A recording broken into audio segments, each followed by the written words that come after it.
Telangana state, sir. Nampally constituency, sir.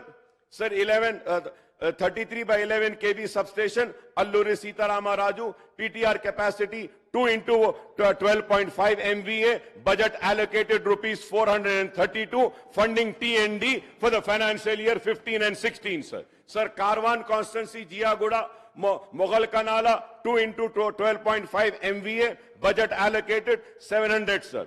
Sir, uske baad 2017 and 18, sir. Charminar, Devi Bagh, and again in lakhs, sir, the amount is 1,200 TND, sir, funding for the year 2017 and 18, sir. Sir, Chandrayan Gutta, Wadi-e-Huda, 2 into 8, 0 MVA, 521 lakhs, sir, IPDS for the year 2017 and 18. In Chandrayan Gutta, Arundhati Colony, 2 into 12.5 MVA, lakhs 450 lakhs, sir, IPDC for the year 2018 and 19. Again for Chandrayan Gutta, Midhani Bus Depot, 1 into 12.5 MVA plus 1 into 8, 0 MVA, lakhs 550, sir, TND for the year 21-22, sir. Sir, Bahadurpura, Aliabad, sir, again, lakhs is 450. Bahadurpura, Miralam, 699 lakhs. Goshamayal, Kulsumpura, 420 lakhs. Goshamayal, Koti Women's College, 450 lakhs.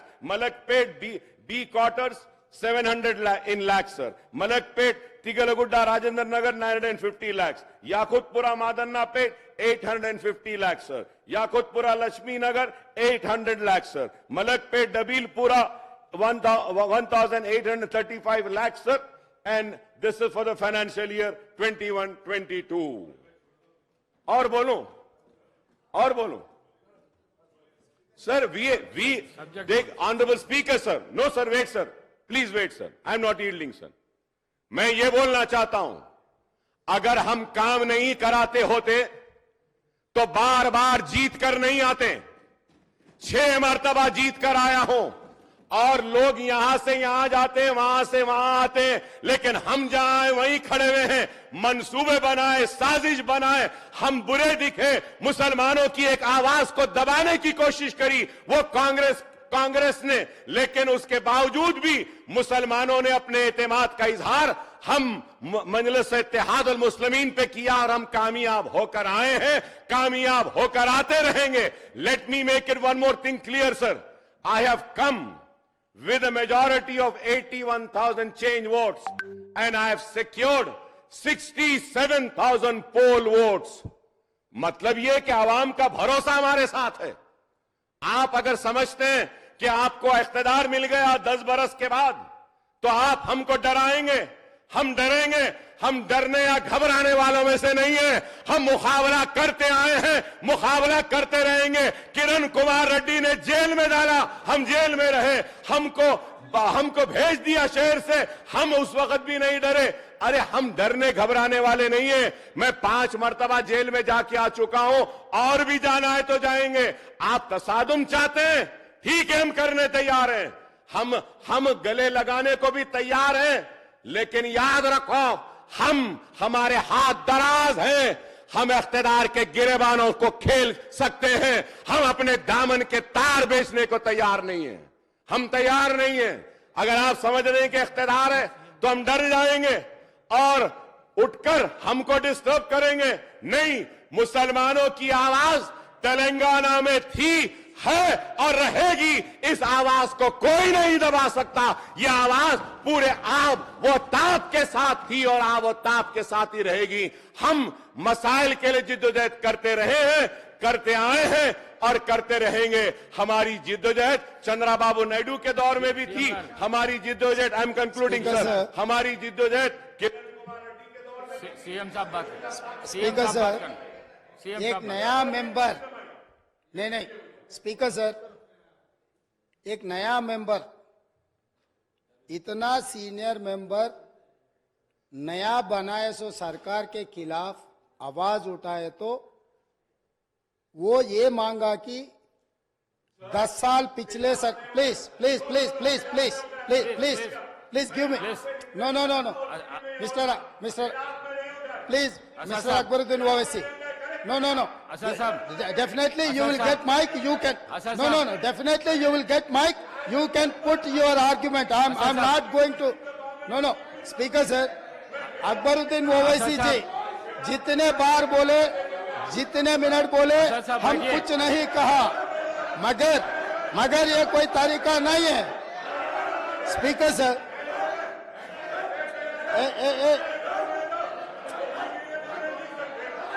Asad Sahab. Asad Sahab.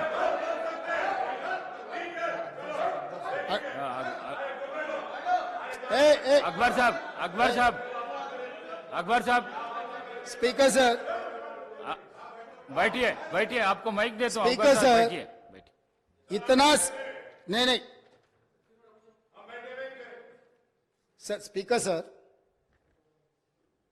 Akbar साहब ने 6 बार चुनाव लड़के 6 बार चुन के आए, इसीलिए हमारे सरकार मेजॉरिटी मिलते ही अकबरुद्दीन ओवैसी जी को हम प्रोटेम स्पीकर बनाए।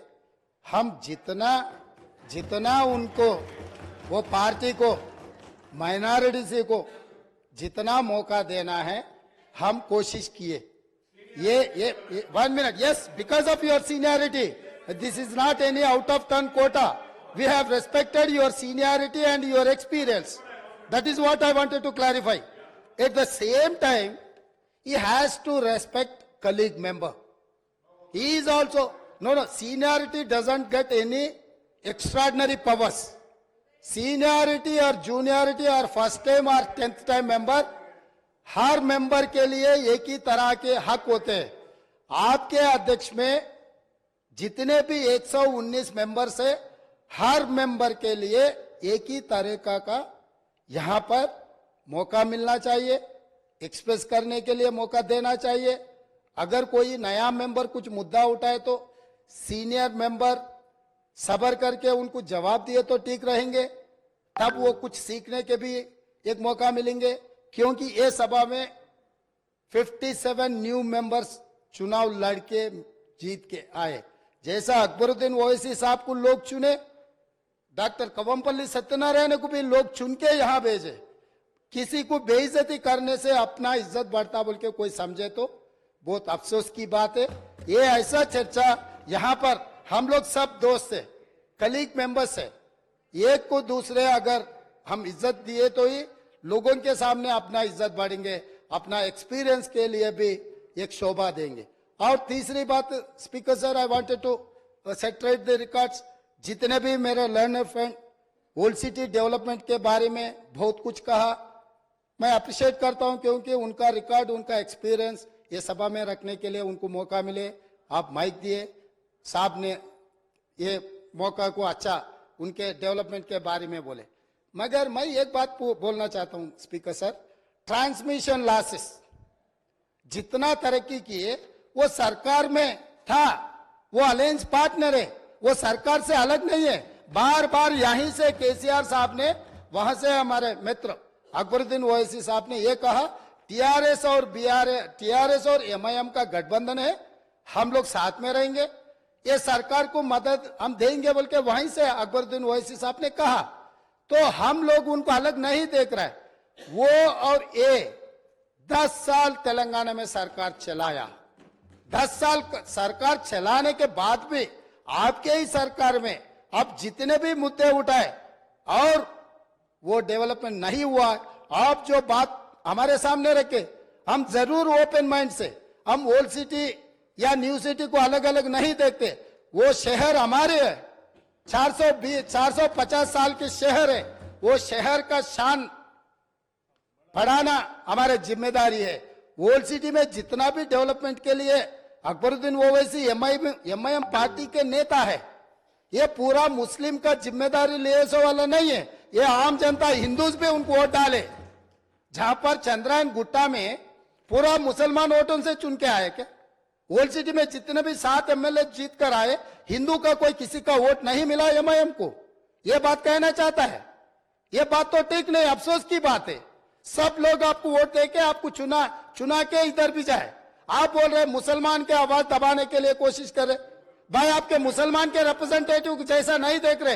ये तेलंगाना 4 करोड़ जनता के तरफ से आप चुन के आए, 4 करोड़ जनता के लिए आप रिप्रेजेंट करो। नहीं नहीं नहीं सर आपको जब mic speaker sir Akbaruddin Owaisi sahab को जब माइक मिलेगा ना तब उनके बात वो रख सकता है। लीडर आप तो अभी तो वो डिस्टर्ब नहीं कर सकते सर वही सच है तो सर अगर वही सच रहा तो सीएम हम लोग साहब बात करा, जुबली आपको हिल्स माइक से दे तो माइक। एक मुसलमान हिंदुस्तान के सबसे बड़ा खिलाड़ी अजहरुद्दीन ओवैसी को हम टिकट दिए। अजहरुद्दीन को हम टिकट दिए तो अजहरुद्दीन को हराने के लिए दूसरा मुसलमान को वहां चुनाव लड़वा के एक मुसलमान को हरा दिए।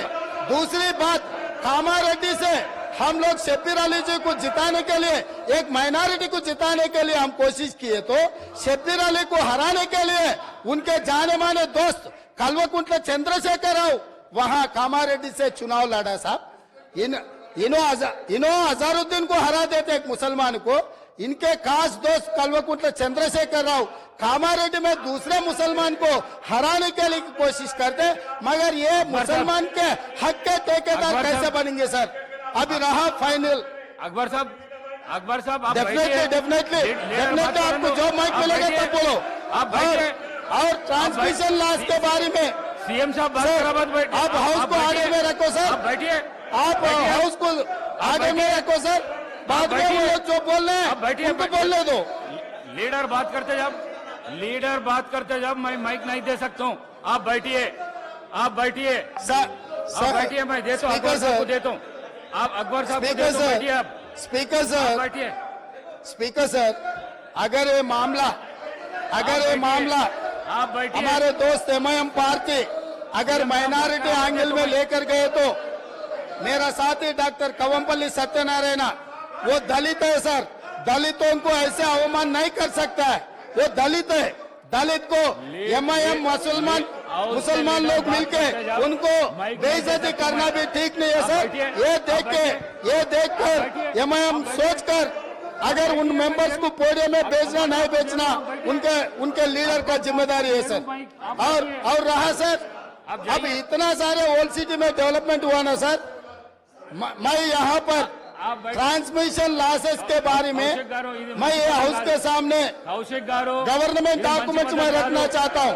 Hyderabad south 43% transmission losses, Siddipet division 61.37% transmission losses, Gajwel division 50.29 transmission losses. Speaker sir విద్యుత్ సరఫరాలో బిల్లుల వసూలులో ఈ రోజు హరీష్ రావు గారు బాధ్యత వహిస్తున్న సిద్దిపేటలో 61.37% అధ్యక్ష, గజ్వెల్ మాజీ ముఖ్యమంత్రి గారు ప్రాతినిధ్యం వహిస్తున్న శాసనసభ నియోజకవర్గంలో 50.29 ట్రాన్స్మిషన్ లాసెస్। ఇప్పటి వరకు అక్బరుద్దీన్ ఓవైసీ గారు ఏదైతే చెప్తున్నారో హైదరాబాద్ సౌత్ నుంచి 43% ట్రాన్స్మిషన్ లాసెస్। ఈ రాష్ట్రంలో అత్యధికంగా విద్యుత్ వినియోగం చేసే దాంట్లో బిల్లులు ఎగవేసిన దాంట్లో మొదటి స్థానం సిద్దిపేట ఉంది, రెండవ స్థానంలో గజ్వేల్ ఉంది, మూడవ స్థానంలో హైదరాబాద్ సౌత్ ఉంది। ఈ ముగ్గురు లీడర్లు 10 సంవత్సరాలు తెలంగాణ రాష్ట్రాన్ని పరిపాలించి విద్యుత్ బకాయిలు చెల్లించక మొండి బకాయిలల్లా సిద్దిపేట, గజ్వేల్, హైదరాబాద్ సౌత్ ఉన్నది అధ్యక్ష। ఈ రోజు మొత్తం విద్యుత్ రంగమే దివాలా తీయడానికి, అప్పుల పాలు కావడానికి ఈ 3 ప్రాంతాల నుంచి బిల్లులు చెల్లించకపోవడం వల్ల ఈ రోజు ఈ పరిస్థితి దాపురించింది। నేను ఇప్పుడు మీ ద్వారా సభ్యులను నేను అడుగుతున్నా అధ్యక్ష, ఇన్ని పెండింగ్ బకాయిలు ఉన్నాయి, ఇంత బాధ్యతతో మాట్లాడినా, ఇంత డేటా తీసుకొని మాట్లాడినా అక్బరుద్దీన్ ఓవైసీ గారు ఎస్ మా ప్రాంతాల నుంచి బిల్లు చెల్లింపులో బకాయిలు ఉన్నాయి, నేను హరీష్ రావు గారు అదే విధంగా చంద్రశేఖర్ రావు గారు బాధ్యత తీసుకొని ఈ బిల్లులు చెల్లిస్తామని ఎందుకు ముందుకు రాలేదు సార్? ఇది పద్ధతే సార్? అదే విధంగా స్పీకర్ సార్ ఇన్ని విషయాలు మాట్లాడినప్పుడు అక్బరుద్దీన్ ఓవైసీ గారు అంతకంటే ముందు జగదీశ్వర్ రెడ్డి గారు మాట్లాడుతూ రాష్ట్రంలో ఎక్కడైనా విద్యుత్ కోతలు ఉన్నాయా? ఏ రైతులైనా రోడ్డు మీదకి వచ్చి ధర్నా చేసిండ్రా? ఏ రైతులైనా విద్యుత్ రావడం లేదని అడిగినరా అని చెప్పి మాజీ మంత్రి జగదీశ్వర్ రెడ్డి గారు మాట్లాడినరు. వారి సమాచారం కోసం నేను చెప్తున్నా స్పీకర్ సార్, కామారెడ్డి ఎక్కడి నుంచి అయితే కేసీఆర్ గారు గెలవాలని వెళ్లిపోయి ఎన్నికల్లో పోటీ చేసిండో ఆ కామారెడ్డిలో సెప్టెంబర్ 1 తారీఖు నాడు కరెంటు సబ్ స్టేషన్ లో ముట్టడి చేసి మొత్తం రైతులు ధర్నా చేసి రోడ్లెక్కి కామారెడ్డిలో నిరసన తెలిపినరు. 24 గంటలు కాదు కదా, 10 గంటల విద్యుత్తు కూడా ఇవ్వడం లేదని కామారెడ్డి శాసనసభలో ఆ నియోజకవర్గంలో కామారెడ్డి జిల్లా బాగర్తిపల్లి సబ్ స్టేషన్ ఎదుట ఆందోళన చేస్తున్న రైతులు, వేములనర్వ శివారులో ఎండిపోయిన మొక్కజొన్న పంటను మేస్తున్న గొర్రెలు. ఇది సమాచారం అధ్యక్ష. ఒకవేళ కామారెడ్డి కేసీఆర్ ఇలాకా కాబట్టి నాకు సంబంధం లేదని మాజీ విద్యుత్ శాఖ మంత్రి గారు మాట్లాడొచ్చు. ఇక్కడ సూర్యాపేట జిల్లా నేరేడుచెర్ల దగ్గర రాస్తారోకో చేస్తున్నారు. నేరేడుచెర్ల గరిడేపల్లిలో వారి సొంత జిల్లా రైతులు రోడ్డెక్కి రాస్తారోకో చేసిన వివరాలు అధ్యక్ష. అదేవిధంగా గరిడేపల్లి కల్మల చెరువు సబ్ స్టేషన్ ను ముట్టడి చేసి రైతులు ధర్నా చేస్తున్నారు అధ్యక్ష. అదేవిధంగా మేళ్ల చెరువు అక్టోబర్ 15 నాడు సూర్యాపేట జిల్లా మేళ్ల చెరువులో రైతులు నిరసన బాట పట్టారు అధ్యక్ష. అదేవిధంగా కరెంటు సమస్యలతో గద్వాల్లో 24 గంటల కరెంటు రావట్లేదని సబ్ స్టేషన్ ని ముట్టడి చేసిన వివరాలు అధ్యక్ష. అదేవిధంగా అధ్యక్ష, కరెంటు కోతల వల్ల కన్న కొడుకు చచ్చిపోతే కరెంటు కోతతో కొడుకు, కడుపు కోతతో తల్లి బలి. కరెంటు సరైన సమయంలో ఇవ్వకపోవడం వల్ల కొడుకు చనిపోతే ఆ దుఃఖాన్ని భరించలేక కొద్ది గంటల్లోనే కొడుకు శవాన్ని కూడా దాన సంస్కారాలు చేయకముందే ఆ తల్లి, కొడుకు పేరు కొమరయ్య, తల్లి పేరు ముత్తవ్వ, డోర్నకల్ వరంగల్ ప్రాంతంలో 2 ఏళ్లుగా వ్యవసాయం కలిసి రావడం లేదని అప్పులు పెరిగిపోయాయి. వాటిని తీర్చేందుకు కొమరయ్య సాగును పెంచాడు. కానీ విద్యుత్ రాకపోవడం వల్ల కొమరయ్య అనే రైతు చచ్చిపోతే ఆ దుఃఖాన్ని తట్టుకోలేక గుండె బగిలి కన్న తల్లి ముత్తవ్వ కూడా చనిపోయింది అధ్యక్ష. ఇదే కాదు అధ్యక్ష, ఇంత ప్రోగ్రెస్ రిపోర్ట్ చదివిండు కదా మా మిత్రుడు. నేను అడగదలుచుకున్నా, ఎందుకంటే వారు చాలా సీనియర్ సభ్యులు, వారు అన్ని విషయాలను వారు సభ ముందుకు తెస్తే నిజంగా మేము అప్రిషియేట్ చేస్తాం అధ్యక్ష. మేము వైట్ పేపర్ పెట్టింది దేనికోసం అధ్యక్ష? వాస్తవాలను ప్రజల ముందుకు తీసుకెళ్లి వాళ్ళ సలహాలు సూచనలు తీసుకొని ఒక మంచి పరిపాలన ఇవ్వాలని మేము చర్చ చేసినాం అధ్యక్ష. ఇంత చర్చ జరిగినా అక్బరుద్దీన్ ఓవైసీ గారు శ్రీశైలం ఎడవగట్టు కాల్వ 1988-89లో ఆనాటి కాంగ్రెస్ ప్రభుత్వం 89లో ప్రారంభించింది, 2001లో పూర్తయింది. 20 సంవత్సరాల నుంచి శ్రీశైలం ఎడవగట్టు కాలువ మీద 900 మెగావాట్ల విద్యుత్ ఉత్పత్తితో నడుస్తున్న ప్రాజెక్టు నీళ్ల ద్వారా నడిచే ప్రాజెక్టు అధ్యక్ష. అక్కడ ఈ ప్రాజెక్టును మేము నిర్మిస్తే నిర్వహణ లోపం వల్ల ఆగస్టు 22, 2020 నాడు ప్రభుత్వ నిర్లక్ష్యం వల్ల 2 రోజుల ముందే హెచ్చరించిన ఇక్కడ సమస్యలు ఉన్నాయి, తక్షణమే అధికారుల నిపుణులను పంపించి ఈ సమస్యల్ని పరిష్కరించండి, లేకపోతే పెను ప్రమాదం జరగబోతుందని అక్కడ అధికారులు ఇక్కడ ఉండే అధికారులకు హెచ్చరిక లెటర్ పంపించిన వారు మంత్రిగా ఉన్నప్పుడు నిర్లక్ష్యం వల్ల, పట్టించుకోకపోవడం వల్ల శ్రీశైలం విద్యుత్ సొరంగం 900 మెగావాట్లది బ్లాస్ట్ అయి 9 మంది చచ్చిపోయినారు అధ్యక్ష.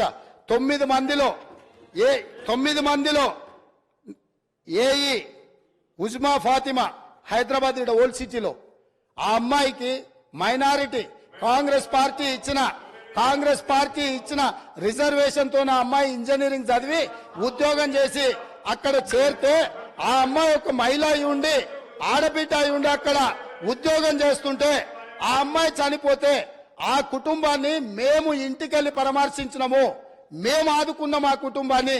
కానీ రాష్ట్ర ముఖ్యమంత్రి గారుగా ఆనాటి ముఖ్యమంత్రి గారు గాని ఆనాటి విద్యుత్ శాఖ మంత్రి కనీసము మన చాదర్గట్టులో ఉండే ఆ మైనారిటీ ఏఈ కుటుంబాన్ని కూడా పరామర్శించలేదు. శ్రీశైల సొరంగము పేలిపోవడం వల్ల 9 మంది ఉద్యోగస్తులు అక్కడికక్కడనే బుగ్గిపాలైపోయిన శవాన్ని కూడా గుర్తించలేని పరిస్థితిలో కాలి బూడిదై మసైపోయింది. మానవత్వం లేని ప్రభుత్వము దాని మీద విచారణకు ఆదేశించలేదు. కనీసం ప్రమాద స్థలాన్ని మేము పరిశీలించి బాధితులకు కొంత ఉపశమనం కలిగిద్దామంటే మమ్మల్ని పోలీసులను పెట్టి అరెస్ట్ చేసి పోలీస్ స్టేషన్లలో కూసబెట్టిండ్రు అధ్యక్ష. ఇన్ని తప్పిదాలు ఎంఐఎం పొత్తులో ఉన్న బీఆర్ఎస్ పార్టీ ఆనాడు ప్రభుత్వం నుండి దుర్మార్గాలు చేస్తే ఈ శ్రీశైలం ఎడమగట్టు కాలువ మీద జరిగిన ప్రమాదం గురించి కూడా మా మిత్రుడు ఈ సభలో ప్రస్తావించి ఉంటే ఎస్ డెఫినెట్ గా మేము అప్రిషియేట్ చేసి ఉండేవాళ్ళం.